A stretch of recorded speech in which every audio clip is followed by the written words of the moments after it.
Guys, this is a quick um, post video, which is going to be the pre-video.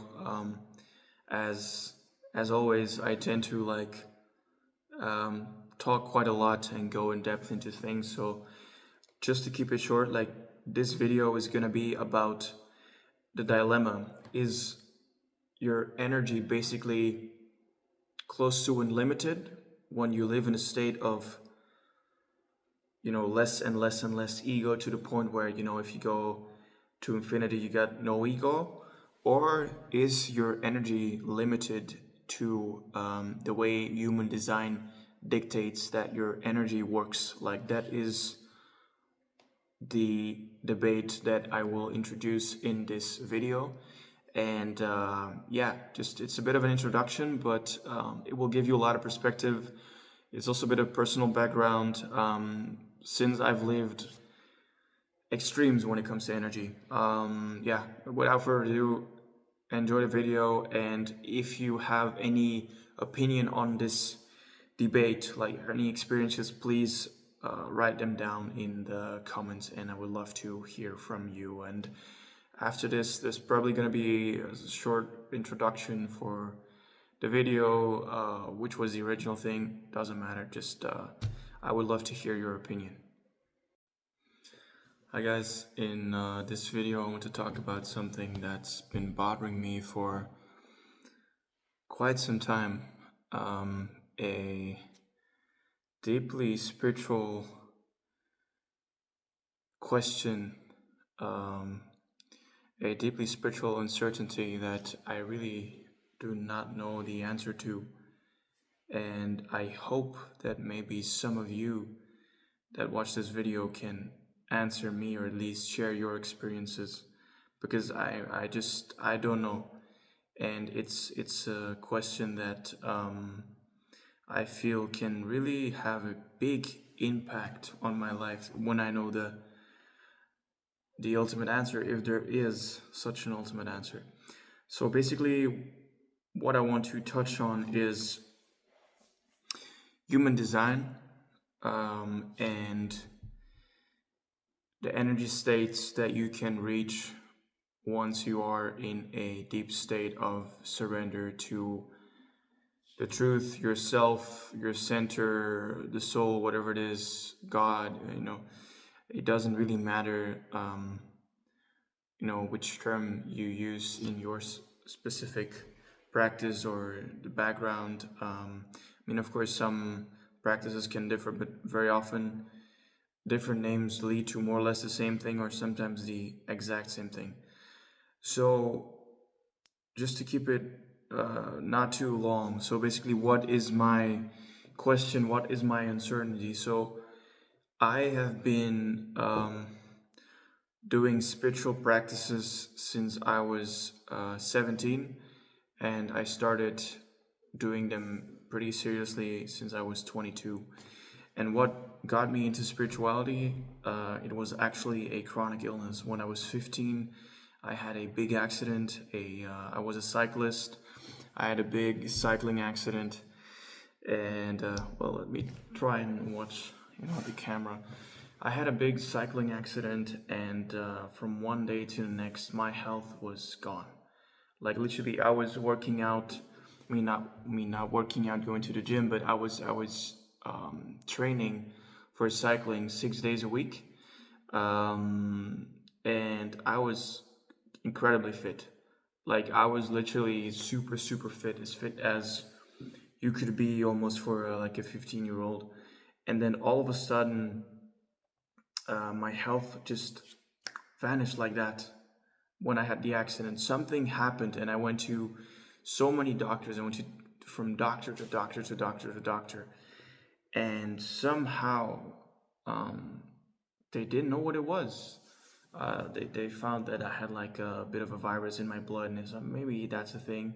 Well, I thought maybe that was a thing, but then I got rid of it, and still I wasn't feeling better. Like my health was declining and declining and declining.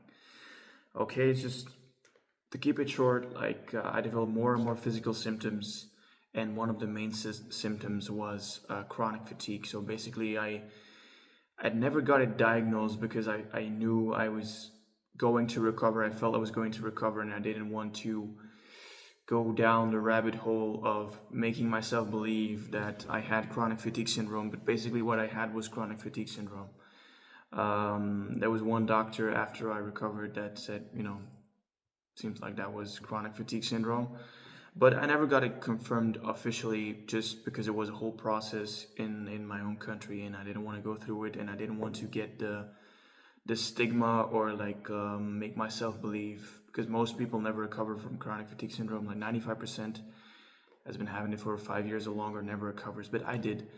So the thing is, um, the reason I recovered was by when I was 22, I went full on trying to look for a solution, because my health was declining every year. And at some point, it was getting so bad that I thought I was not going to live that long anymore. And then I was like, I tried the purely medical route, didn't work. I went to psychologists for a few years, didn't work. I tried alternative therapies, didn't work.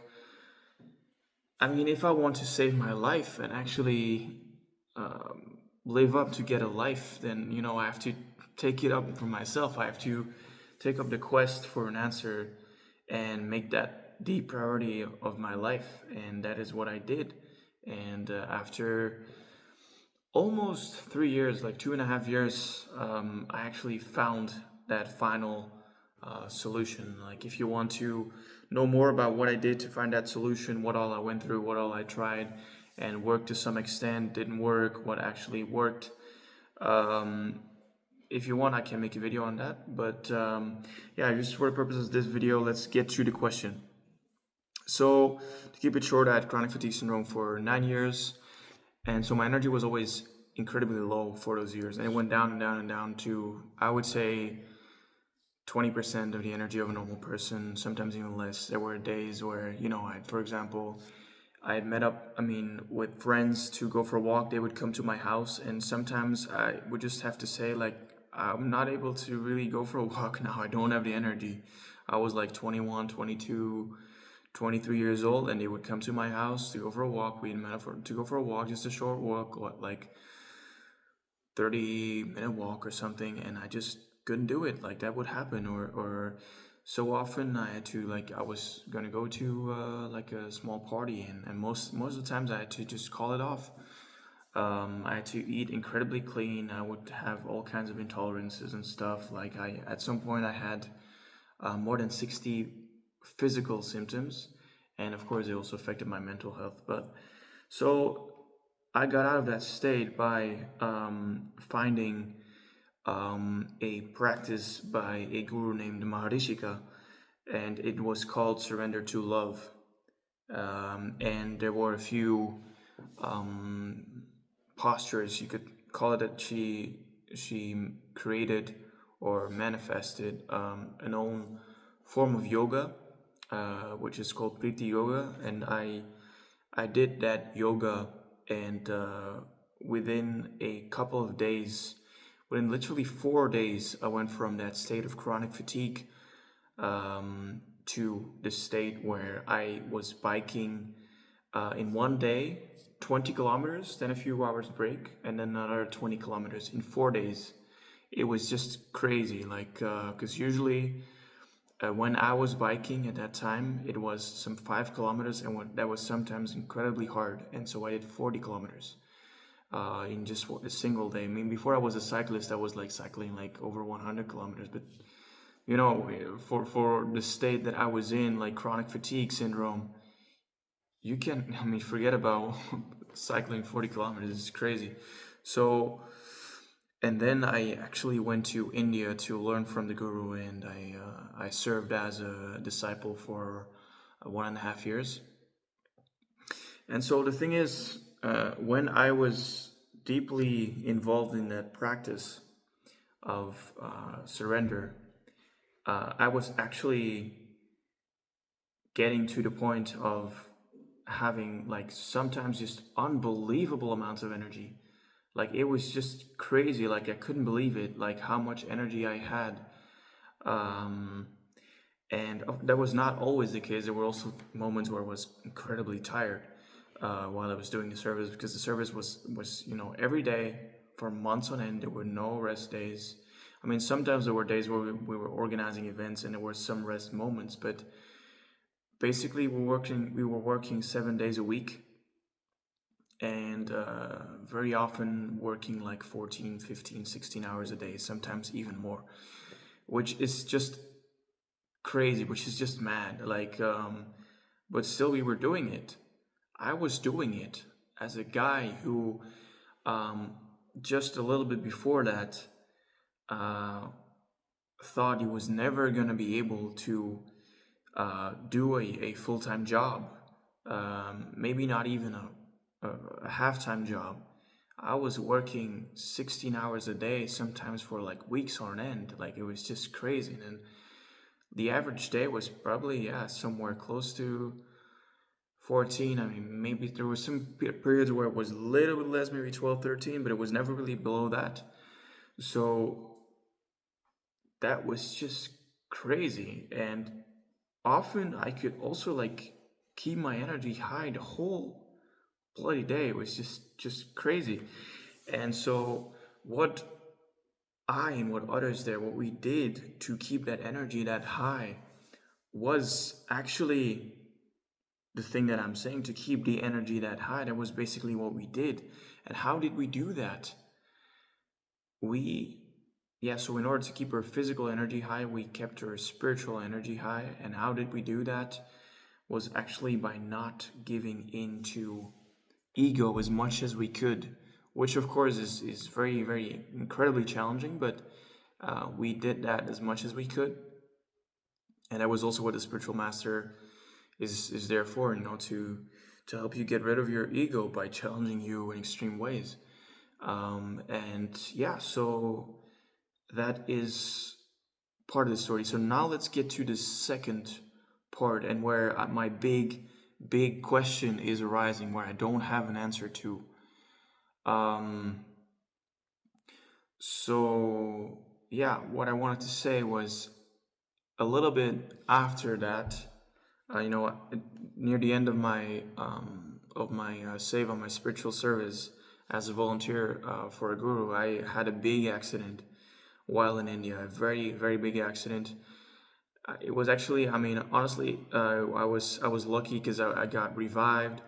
I had to stay in a hospital for a year. I had burns, like a lot of third-degree burns. I need to get skin grafts and all. It was really crazy.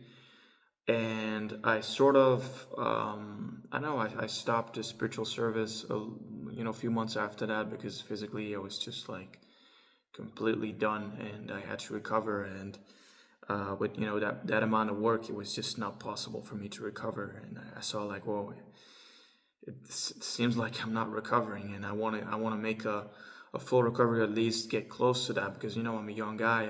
I want to be healthy. So I stopped, and I came back to my home country. And then there was this like 6 7 months or something after I got home. My mom bought me a book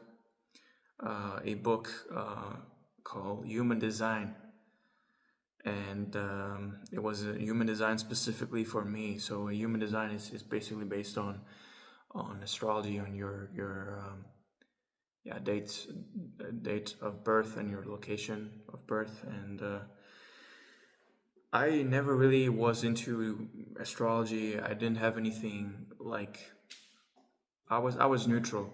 I was not for it, I was not against it. I didn't really have much to do with it, so I never really knew anything about it. But then I read that book, and I was like, I'm a very curious person. I try not to be, I mean, of course, I'm skeptic, but I try not to be too skeptical from beginning to like completely reject something. I just try and see, like, is there something to it? And so I started reading that human design book, and one of the main things of human design is your energy type, and there are like 4 to 5 energy types. And my energy type, as per my human design, is a projector.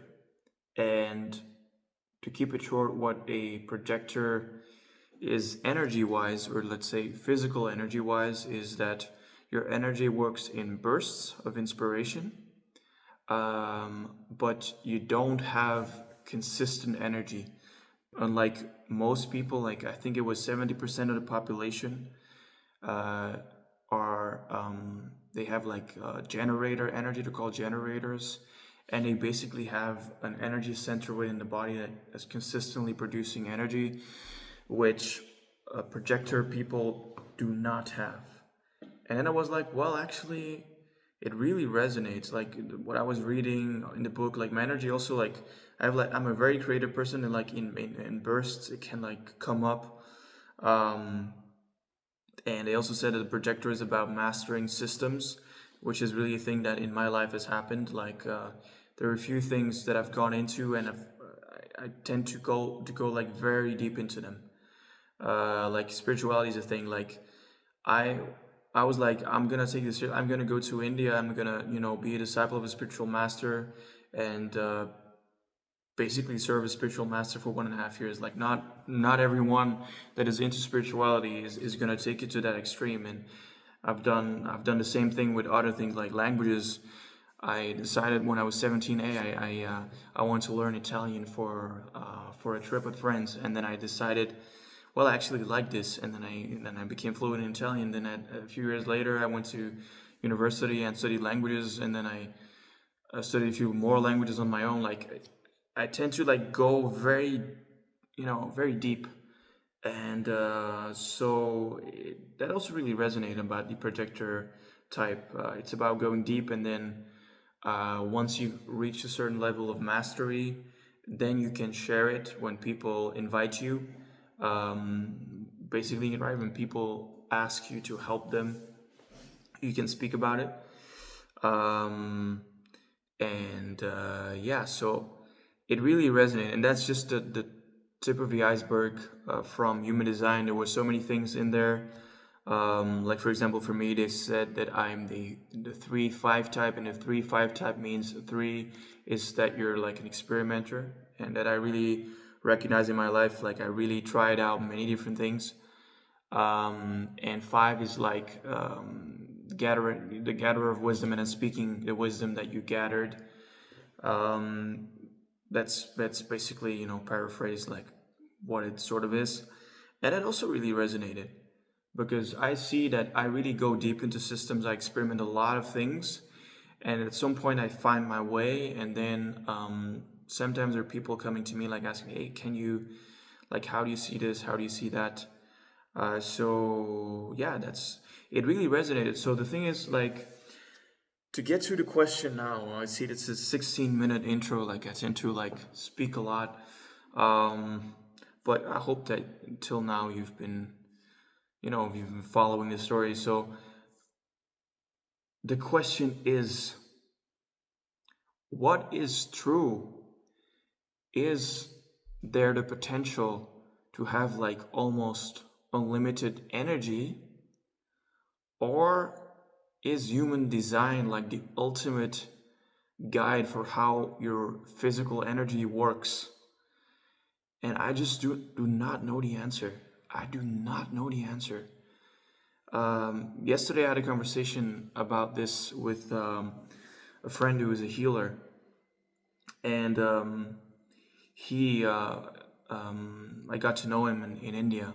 We were serving the same spiritual master, and he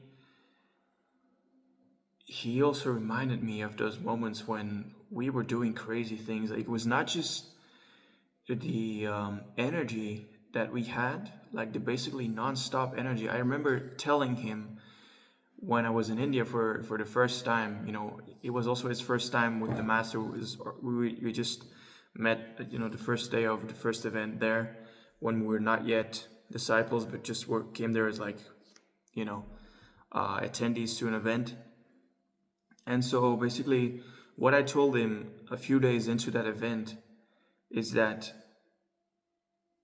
knowing this, practicing this, like the teaching of surrender, like I felt like, I mean, working 40 hours a week is gonna be a joke. You can work like 60, 70, 80 hours easily. Like, imagine that is what I said, a person that had chronic fatigue syndrome for 9 years, that said, well, 40 hours, that's easy, I could easily work 60, 70, 80 hours. Imagine that. That I was saying that because I wasn't that energy, that super high energy. And somehow with the accident that I had and having stopped my practices, which is why I'm starting this channel now, because I want to get into practicing again, doing the surrender practice and also the David Hawkins practice, which I made a video about not in detail yet about the practice. If you want more details, you can ask me about it, but I already touched on it in the sitting with yourself for 2 hours straight day 1 video. So yeah, the thing is, it was not just that our energy seemed to be like, I mean, unlimited was maybe not true, but our energy reserves were so crazy huge, but also our physical strength was way beyond our muscular, I mean, our let's say our physical output seemed to be way beyond our muscular strength in a normal setting. Like an example that he reminded me of yesterday was that when we were doing some physical work there. It's not like we were doing nothing. It was not like we were like the weakest guys ever, and all of a sudden we could lift like a ton, 1,000 kilos. That's not how it was. But the thing is, we'd been, doing some seva, which sometimes, seva is the word for service. Sometimes it involves some physical work, but it's not like we were doing real strength training. And then there were like moments where we were doing things that were just crazy. Like he reminded me of the time where there was a huge like industrial oven. There was like a small restaurant, and they made cookies and they were selling them to supermarkets. It was not just like an oven for like a house. It was an industrial oven, which would weigh around 150 kilograms, right? Which is like 330 pounds.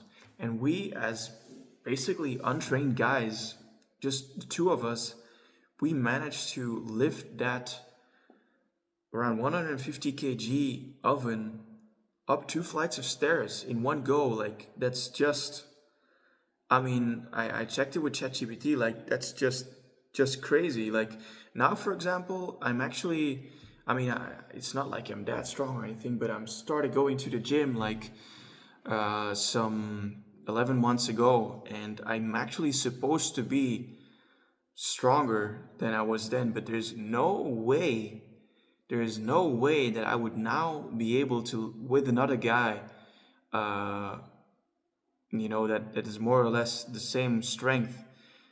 There is no way that the two of us could lift such a heavy object to like 2 flights of stairs. I mean, it was actually 1 flight, but it was like a double length one. There's no way that I would be able to do that with another guy. It's just impossible. But we did it, and that is crazy. So for me, that's like a big dilemma. Like, is human design like the ultimate code for how this body produces energy, how this body has to function in this world? Or is it what we could call like a karma thing, like a karmic thing? And that karma can be overcome. So that is what I don't know. Like, for example, I saw that the spiritual master, that she was like, often she was basically not, like, hardly ever sleeping. And if she was sleeping, she was not really having a lot of deep sleep. I mean, it's not like I saw it all.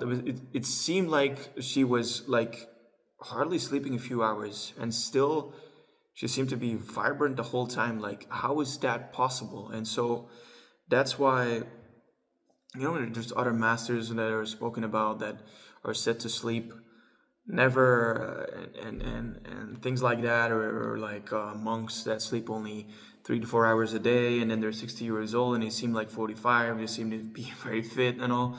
Like, it's very like interesting to actually, and I would like to hear your guys' opinion on this. Like, what is your experience with this? Like, is human design something that is just based on your karma that can be overcome?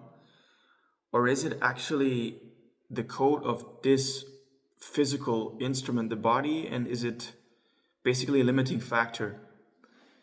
Um, like, basically what I want to get to is the reason why this is so important is that I recently started a business and I'm figuring out like how much I have to work, like how to actually go about my work. I'm really still figuring it out. And should I really try and focus on the human design thing, or should I just try and get and work with as little ego as possible so that I keep my spiritual energy as high as possible, so that my physical energy leaks as little as possible and I can work a lot of hours? Like, I just do not know the answer. And honestly, people watching this, like, if you can provide an answer, or like from your experience, say like, is human design the ultimate truth, or is your energy basically limitless if you get closer and closer to a state where you don't follow your ego, um, or is it like a bit of a middle way, like something in between?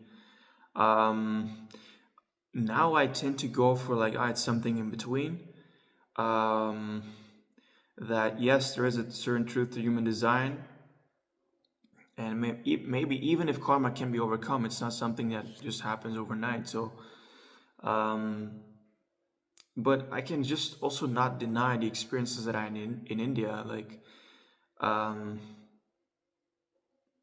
the little sleep that I had. I mean, I do have to say, at some points I was really tired, but it was also very often that I got tired when there was more ego coming up. Um, and then there's also the thing that they say about, the energy of the spiritual master that lifts you up and it gives you like that energy to keep going.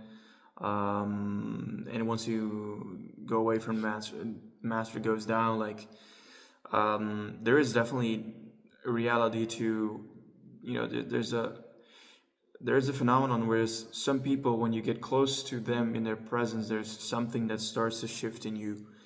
And the more subtle your perception becomes, the more you will see that, you will notice that. The same with, for example, like 2 months ago, I had an occasion where there was a person who had like severe back pain, and it was constantly talking about back pain, back pain, back pain, back pain, back pain.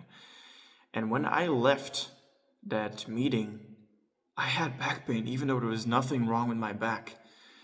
And or some people, you talk to them and just after that you're just dead tired. You have to go to sleep almost, or you have to like sit down because you're so tired because your energy just got sucked out of you. Like, there's a reality to that. The question is just like, how far can you get with this when you try and get your energy as high as possible? Like, if you, let's say, my plan now is to start practicing again, like daily, not just here and there a little bit. No, daily practice, at least 1 hour a day of setting my energy, and then also some. I have to figure out how long. Maybe some 15 minutes of surrender practice. And yeah, like, how far can you go with your energy? I just honestly, I don't know, and I want to figure this out. And yeah, if you guys can provide me with some answers, just write down in the comments what you think, what you feel, what you have experienced. And yes, it's going to be a very interesting discussion, this one.